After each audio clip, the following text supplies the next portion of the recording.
নমস্কার বন্ধুরা, Bengali food জাংশনে আপনাদের সবাইকে আবারও একবার স্বাগত জানাই। আজকে আমি আপনাদের যেই রেসিপিটি দেখাবো সেটি হলো ভেজ ডাল।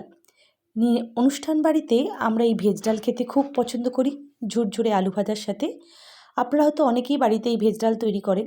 আমি কিভাবে তৈরি করছি সেই রেসিপি আজকে শেয়ার করছি। আশা করি আমার রেসিপি আপনাদের ভালো লাগবে। চলুন দেখে নিই। এখানে আমি সবজি কেটে নিয়েছি বিনস, গাজর, ফুলকপি, কাঁচা লঙ্কা, কিশমিশ, কাজু বাদাম, টমেটো ও সবুজ ক্যাপসিকাম। এর সাথে নিয়েছি মুগ ডাল ও অল্প পরিমাণে আদা বাটা। আমি আমার পদ্ধতি অনুযায়ী করেছি, বিভিন্নভাবে করা যায়। আপনাদের যদি ভালো লাগে আমার রেসিপি তবে অবশ্যই একটি লাইক ও কমেন্ট করতে ভুলবেন না। আর যদি বেশি ভালো লাগে তাহলে অবশ্যই রেসিপিটি শেয়ার করে দেবেন। আপনারা যদি আজকে আমার চ্যানেলটি নতুন ভিজিট করেন তাহলে চ্যানেলটি সাবস্ক্রাইব করে পাশে থাকা বেল বাটনটি চাপ দিয়ে দেবেন। আমি যখনই কোনো নতুন রেসিপি দেবো আপনারা সহজেই দেখে নিতে পারবেন। আমি এক বাটি মুগ ডাল ভালো করে ভেজে নিয়ে ধুয়ে নিয়ে তারপরে সেদ্ধ বসাতে দিয়েছি।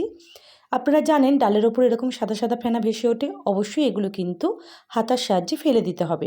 এরপর সেদ্ধ ডালের মধ্যে আমি পরিমাণ মতো লবণ ও হলুদ দিয়ে দিলাম। এরপর একটু ভালো করে ডালের সাথে সব কিছু মিশিয়ে নিচ্ছি।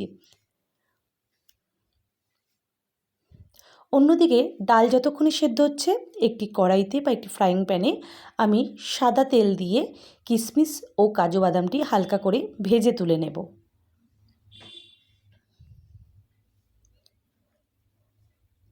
খুব লো ফ্লেমে ভাজবেন, নাহলে কিন্তু এগুলো পুড়ে যেতে পারে। এটি ভাজা হয়ে গেলে আমি তুলে রেখে দেব। এরপর ওইখানে আমি আরও একটু তেল অ্যাড করে কেটে রাখা সমস্ত সবজিগুলো দিয়ে ভালো করে নরম করে ভেজে নেব। এখানে আমি ছোট্ট ছোট্ট করে ফুলকপি কেটে রেখেছি, গোট গোট করে গাজর, এর সাথে আমি নিয়েছি বিনস, ক্যাপসিকাম। সব কিছু দিয়ে আমি বেশ ভালো করে ভেজে নেব। দেওয়া হয়ে গিয়েছে, এরপর দিয়ে দিচ্ছি পরিমাণ মতো লবণ। কতটা কালারফুল দেখতে হয়েছে দেখতেই পারছেন, খেতেও কিন্তু ভীষণ ভালো হয়েছিল। আর এই ধরনের ভেজ ডাল কিন্তু খুবই ভালো লাগে। তা আপনারা আলু ভাজার সাথে খান, বেগুনির সাথে খান, সব কিছুর সাথে এই ডাল ভীষণ ভালো লাগে। সবজিগুলো মোটামুটি ভাজা হয়ে এসেছে।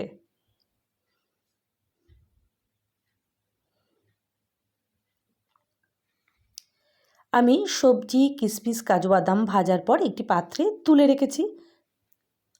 এরপর ডাল যেখানে সেদ্ধ হচ্ছিল সেখানে আমি কতগুলো মটরশুঁটি দিয়ে দিলাম। আমি মটরশুঁটিটি ডালের মধ্যে হালকা একটু সেদ্ধ করে নিচ্ছি, ভেজে নিইনি। দেখতেই পাচ্ছেন ডাল মোটামুটি সেদ্ধ হয়ে গিয়েছে। আমি হাতার সাহায্যে ডালটি একটু স্ম্যাশ করে দিচ্ছি। ডাল যেহেতু ঘন হয়ে এসেছে এর মধ্যে আমি কিন্তু জল অ্যাড করেছি, তবে অবশ্যই খেয়াল করবেন আপনারা কিন্তু এখানে গরম জল অ্যাড করবেন। এরপর ওই কড়াইয়ের মধ্যেই আমি দিয়ে দিয়েছি তেল ও খুব সামান্য পরিমাণে ঘি। এরপর গোটা জিরে, তেজপাতা, শুকনো লঙ্কা, দারচিনি, এলাচ ও লবঙ্গ দিয়ে ফোড়নের জন্য ভাজা ভাজা করে নিচ্ছি। দিয়ে নিচ্ছি আদাটি আমি একটু ঘষুনির সাহায্যে ঘষে নিয়েছি।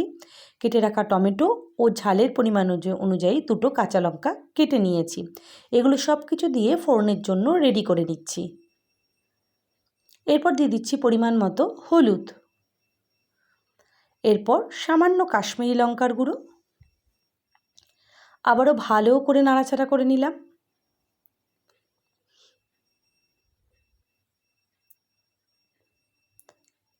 এবার আমাদের সম্বার পুরোপুরি রেডি। এরপর আমি এখানে দিয়ে দেব সেদ্ধ করা ডালটা। ডাল এবং মটরশুঁটি সুন্দরভাবে সেদ্ধ হয়ে গিয়েছে। এরপর পুরোটি আমি এই সম্বরের মধ্যে দিয়ে দিচ্ছি। এরপর ভালো করে নাড়িয়ে নিচ্ছি। এরপর সমস্ত ভেজে রাখা সবজি, কাজু বাদাম, কিশমিশ ওপর থেকে এর মধ্যে দিয়ে দেব।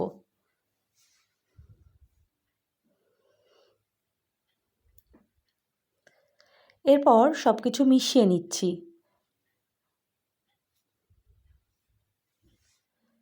পাত্রটি একটু ছোট হয়ে যাওয়ায় আমি সমস্ত কিছু কড়াইতে ট্রান্সফার করে নিয়েছি এবং এর সাথে আমি জলও অ্যাড করে দিয়েছি, অবশ্যই গরম জল।